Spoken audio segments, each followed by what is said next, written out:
শুটকির তরকারি কিংবা মাছ মাংস রান্না অথবা ভর্তা আমাদের ধনিয়া পাতা ছাড়া চলেই না। আর এই ধনিয়া পাতা অনেক সময় ঘরের মধ্যে থাকে না, আবার থাকলেও অনেক সময় ফসে যায়। তাই আপনারা চাইলে আমার মতো এরকম ধনিয়া পাতার গোড়াগুলা রেখে মানে মূলগুলা রোপণ করে সারা বছর খেতে পারবেন।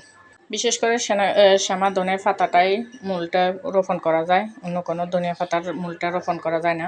যেহেতু এখন বৃষ্টির সিজন, এটা ভালোই হবে। তো ভিডিওটা ভালো লাগলে পুরোটা ভিডিও দেখে লাইক কমেন্ট করবেন।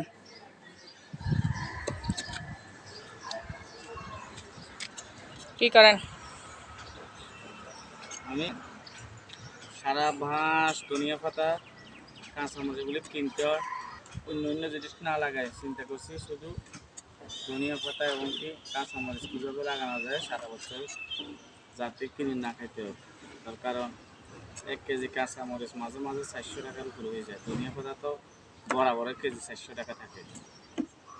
তো আমি এমনিতে গরিব মানুষ, টাকা পয়সা নাই, তো আজকে 20 টাকার নিলাম।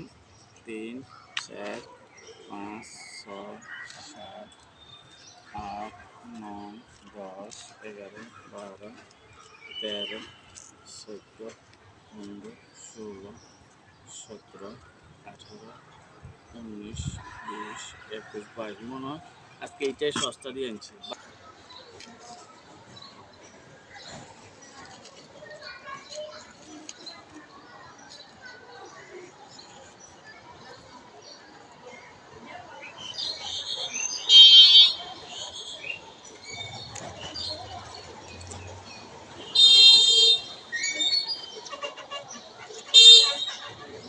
মাঠে কি করতেছেন?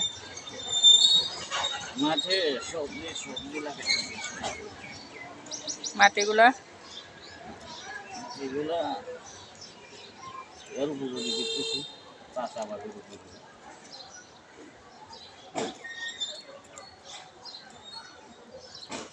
বাহ, নাঙ্গল লাগে না, ছুরি দিয়ে কাম সারাইলা।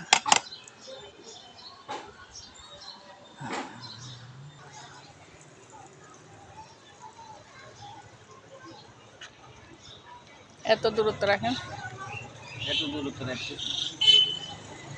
হ্যাঁ,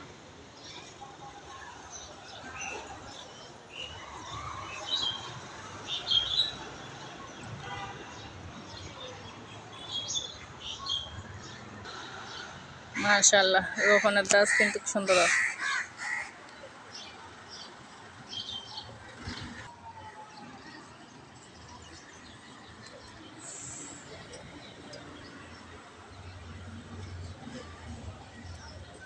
না, কৃষক মুজিব মিয়ার কাজ ঠিক আছে, সব কিছু আইডাইল করে দিছে যাতে করে পানিও যায়।